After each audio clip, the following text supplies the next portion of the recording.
each and every one of them and smiling. And they said, you see, what kind of a prophet is this? He's smiling at us because he wins, because he's going to kill us, because he has captured us. Prophet ﷺ smiled and he said, don't you know? Even my prisoners, they're going to go where I'm going.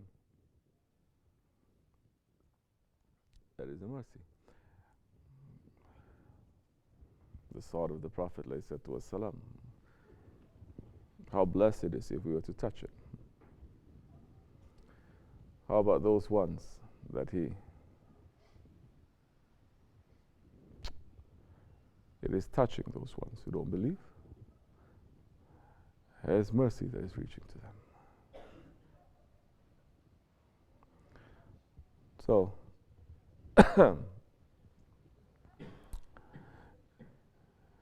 anyone who shows respect,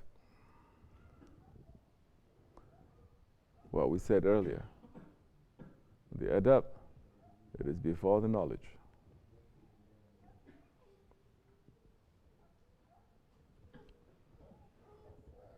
It's too late.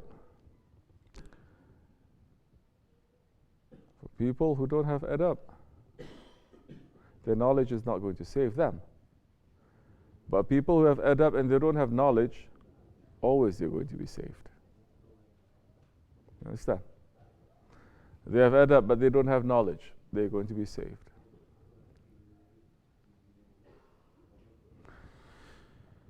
So that's why Tarikats, they have been concentrating on adab. Because what we said about earlier, adab,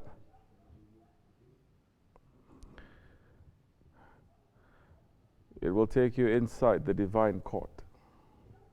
Knowledge, it may reach to only to the door, to the gates. But it is with manners that you may actually enter. In fact, what we said about earlier, if you have knowledge, it is forbidden for you to enter until you empty out your knowledge. Today, everyone is running in the name of Tarikat to get more ilm. Since when? Yeah, you can only tell people to get more ilm because that's what Shaykh Maulana is saying. You're not giving guidance. It's no irshad. So you have to concentrate on fiqh. But how many more riwayats of awliya Allah we're going to hear that they were the biggest scholars and they have to toss out, throw out, leave and forget all their ilm. From Aziz Mahmud Hudai, Qadasallah Sir, to Maulana Rumi, Qadasallah Sir, to so many. Even our Prophet alayhi salatu wassalam, he was not a scholar. He was not an alim. Up till today, the unbelievers are saying that. They say he steals from Tawrat and Injil and Zabur. In fact, he didn't even know how to read and to write. He was an ummi. But his manners were so perfect that they call him al-amin. The mushriks were calling him al-amin. His manners were so delicate that he didn't break anyone's heart. His manners were so delicate that he could teach people how to live in peace. When the flood happened and the Kaaba collapsed and the Hajar al-Aswad has to be put back, when they rebuilt the Kaaba, and every tribe, they were ready to go to war with each other, to kill each other, maybe for centuries, because that's what the Arabs, they do. They have a grudge, they have a feud, they fight for centuries. But those who fight, they don't know what they're fighting. Those who die, they don't know why they're dying. Those who kill, they don't know why they're killing. Oh, exactly what is happening today, is it? Yeah. And the Prophet ﷺ solved that matter. Very delicately, he solved that matter. So, but where are you going to learn adab? You cannot learn adab from books. Even if there is a book called the Book of Adab. There's so many, right? You cannot learn. Nowadays, people don't read books. They go to website. Welcome to the website of the Sufi Adab. If you want to make donation, please put your name here.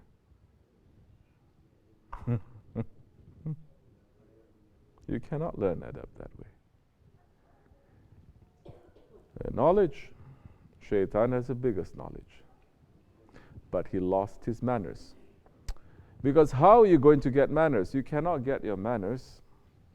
You cannot learn manners until and unless you understand that part of you that does not have manners and you control it.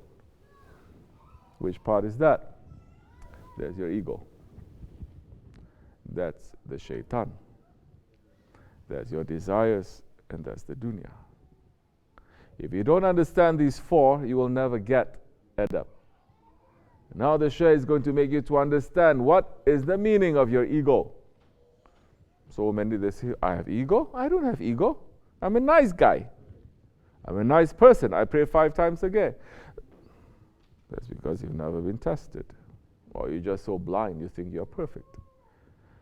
There are some who are saying, what, me, shaitan? Astaghfirullah. I am not shaitan. I pray 5 times a day. But Holy Prophet ﷺ is saying, shaitan is running through your veins, inside you, is running.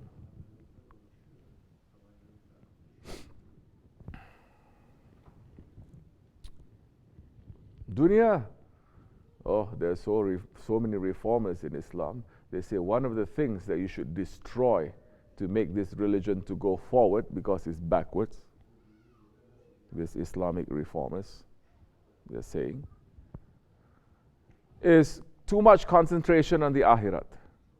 You must concentrate on it. The first thing that they say we have to destroy in order for this religion to be enlightened and Western is to bring down the station of the Prophet ﷺ. They say he's just a man. Don't put him to a semi-divine station, they're saying.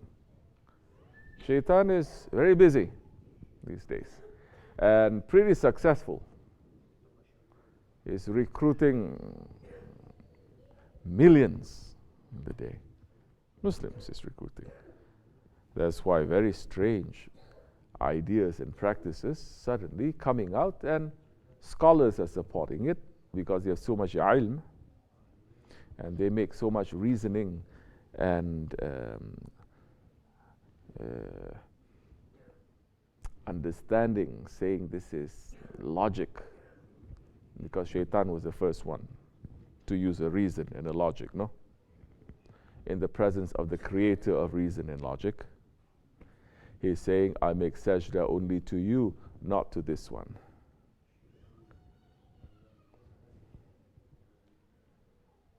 Reason and logic, it is part of ilm.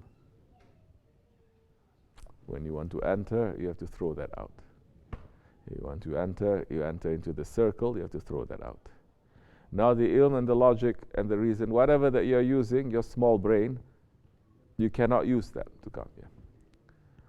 People are saying, what are you saying? This is wrong. This is not tasawwuf, this is this. You can say as much as you want.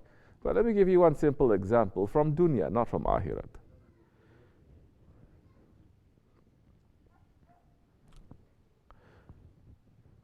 When you are going to school, you are going to grade school.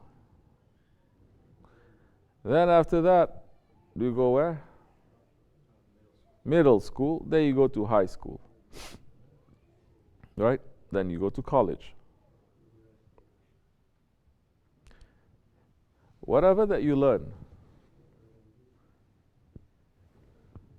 is going to take you to a higher knowledge. Now, whatever that you learn, are you going to bring it with you?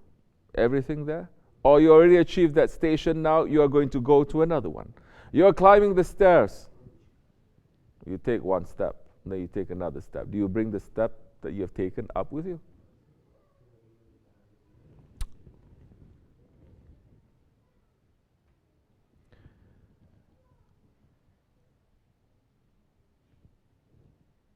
And we all know this in the night of Mi'raj. The Holy Prophet ﷺ, when he was being accompanied by the Jibreel ﷺ, who Jibreel ﷺ is representing what? Intelligence. They reach all the way to Sidrat al-Muntaha. We're not putting down knowledge. But in these days, if you want to put down knowledge, it's okay, because most of the knowledge is toxic anyway. Religious and otherwise, it's toxic. Now is the time to go to find someone who can clean your heart. Don't eat more to get better now. You're going to eat less. You're going to start fasting, and you're only going to eat those things that are little and very nutritious, that you're going to fix yourself physically. Jibreel alayhi salam representing intelligence. And it is forbidden for intelligence to take even one single step beyond Sidrat al-Muntaha. What happens? What happens when that intelligence takes one step? The divine light will burn it. You'll be thrown to non-existence. Send, up. Quickly.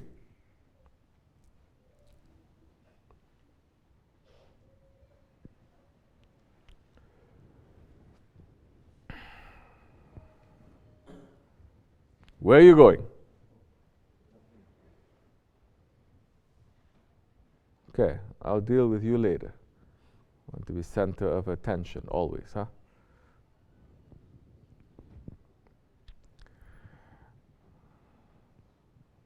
We're touching on a very delicate point. You see how Shaitan always interferes.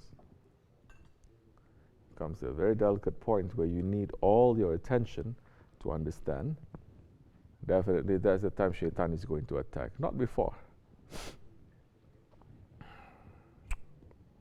Maybe I'm going to put, anyway, doesn't matter. More I put, more people are going to say it's extreme militaristic. Later they're going to say we are paramilitary. That's right. We are gathering ammunition against the Shaitan and against your ego. Yeah. Saying that the souls in the pre-existence are like soldiers in their ranks. Yeah. They don't like that part. So all sorts of weird things you are hearing in these days. Scholars, number one, putting them up and saying it's okay. If you see one group of people, that is their holy day, and say, for example, they say that is the day that the Son of God was born. Hasha astaghfirullah. Now you're saying Shaykhul Islam's saying that you can celebrate with them. Just don't make the intention it is the birthday of the Son of God. But who are you imitating? Which nation? Definitely you're not imitating the Prophet. Prophet ﷺ, he ever did that. Oh, maybe it slipped his mind. Hasha astaghfirullah. How about the Sahabis? 124,000 of them. Name me one who did that. Which awliya Allah? It's so close. The Urs of Hazrat Rumi just passed, no? Every year. It was what, 17th of December? Around that time.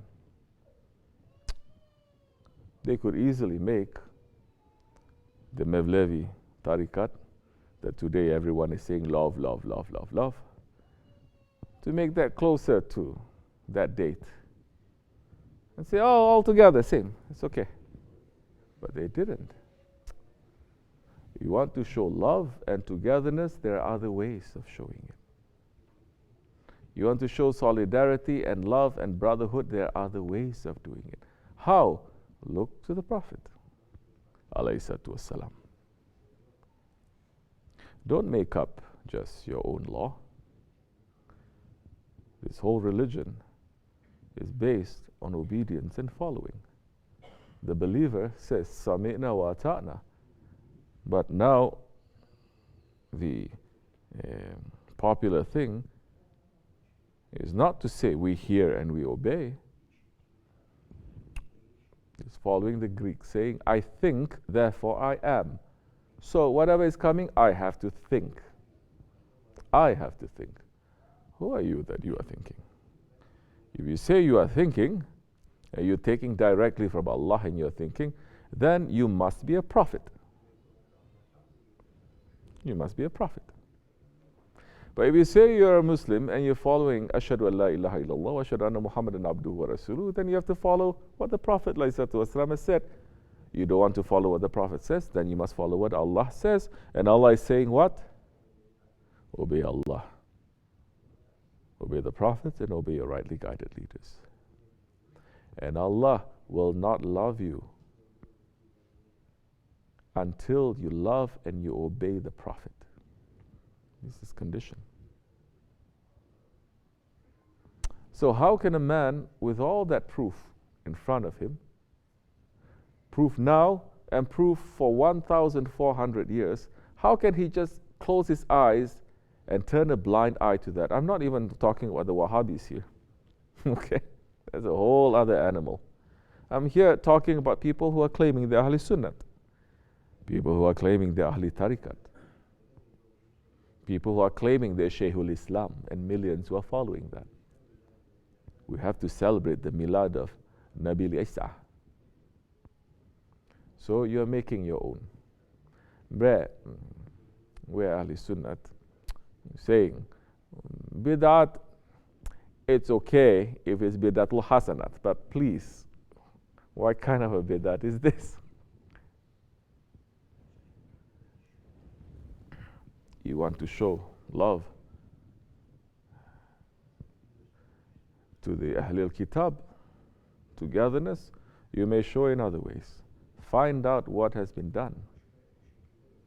Find out how the Muslims have been living in peace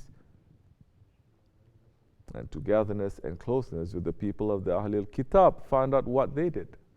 You don't have to be celebrating the birth of the Son of God, Hasha, astaghfirullah, to find togetherness. You don't have to do that.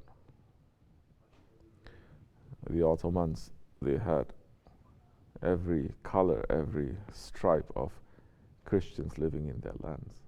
And they all, yes, found peace under the Ottomans. The Jews found more peace. They said, it is better for us to be ruled, to be under the turban of the Turks, meaning the Ottomans, than to be ruled under the mitre. You know that hat the Pope wearing?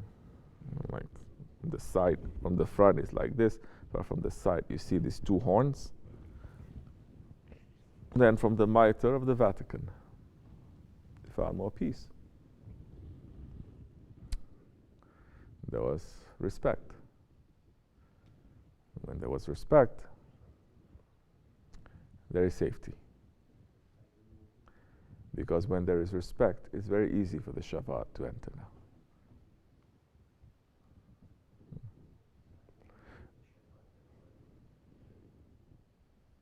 When there is respect,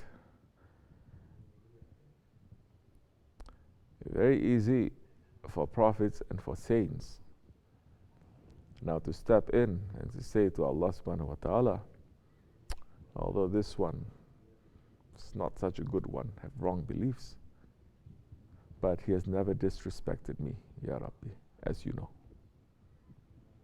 Because the one who respects the Prophet or the prophetic traditions, they respect Allah.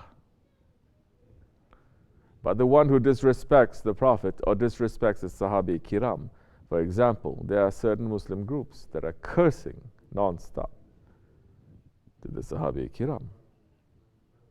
They have split. They're calling themselves the party of Ali. But Hazrat Ali never cursed. And they're cursing. Prophet ﷺ is saying openly, do not curse at my Sahabis. If you curse at them, that means that you're cursing at me. If you're cursing at me, that means you're cursing to Allah.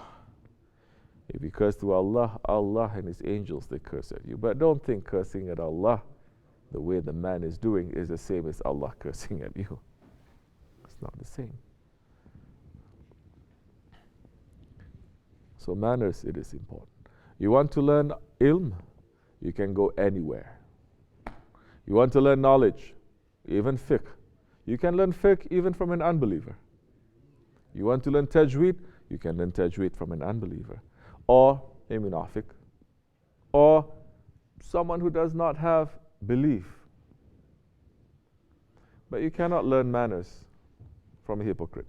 You cannot. You cannot learn manners from someone who has no real belief. Because the manners in the heart of that one who has manners, there is extreme fear and there's extreme hope. That's why he has manners. Hope and the fear the believer's heart must have. When you have manners, you can pick it up very quickly. Because the one who has manners will never think that he is something. He is always awake and aware. Correct? If you have manners, you are never asleep. You are awake and aware. Person who has manners is never heedless.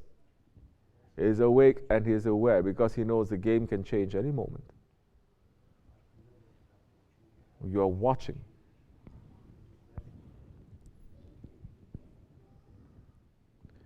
The one who doesn't have manners is the one in ghaflat. May Allah subhanahu wa ta'ala keep us close to our Shaykh,